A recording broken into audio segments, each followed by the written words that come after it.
vous présente l'écho des Margalides, le numéro 3.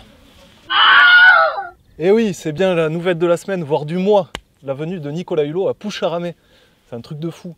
Il a pu, dans le cadre de cette journée, assez marathon, il a pu rencontrer nos amis de la Maison de la Terre, le café culturel à Poucharamé, rencontrer Christophe, le maraîcher voisin, et sa démarche dans le maréchal sol vivant. Il a pu rencontrer nos voisins de Érable, et évidemment, venir nous voir, nous, 3PA. Voilà, quel honneur, quelle chance, merci à lui pour son humanité et son discours autour des solidarités. On en reparlera à la fin de cette lettre. Il est venu notamment pour soutenir notre projet d'école européenne de la transition écologique. Je vous avais promis de vous en parler lors d'une de nos lettres d'info, mais là, c'est l'occasion. Donc l'école européenne de la transition écologique, c'est quoi?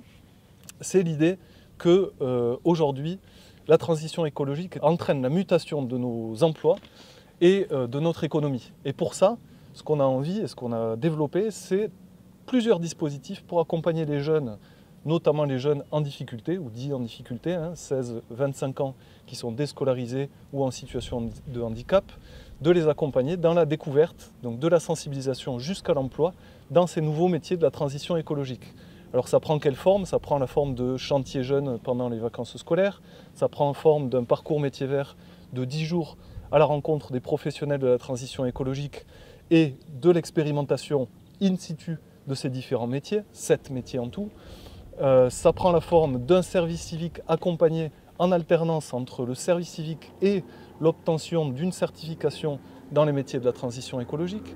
Et ça va prendre forme aussi, dans les mois à venir, d'un réel diplôme dans le cadre d'une école avec un diplôme de terrain pour accompagner les changements et permettre à ces jeunes-là de trouver un boulot dans le cadre de la transition écologique, c'est-à-dire mêler la protection de l'environnement avec trouver un emploi. À réserver dès maintenant la date du 20 octobre 2017, puisque ce sera la date de l'inauguration et du lancement officiel de notre école. N'oubliez pas donc cette semaine, effectivement, semaine exceptionnelle, avec plein d'événements. On continue le chantier jeune cette semaine avec la MJC de Saint-Lys. Vendredi 7 avril, à 20h30, à la Maison de la Terre, on continue nos cafés agitataires sur le thème de la mobilité. Ce sera la thématique de la mobilité et de la migration dans la nature. Donc avec les plantes, les oiseaux, avec la LPO et le Muséum d'histoire naturelle de Toulouse. Donc venez nombreux à la Maison de la Terre, vendredi 7 avril à 20h30.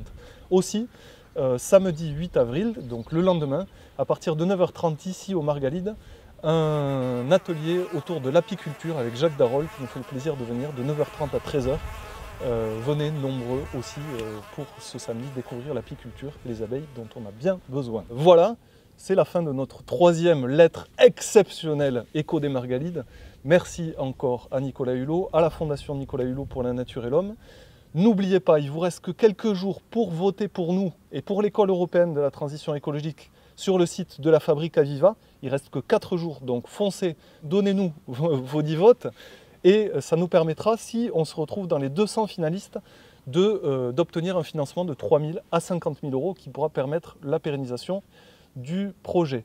Deuxième chose, il faut absolument, et vous l'avez vu dans la courte vidéo qui est parue aujourd'hui, répondre présent à l'appel de solidarité.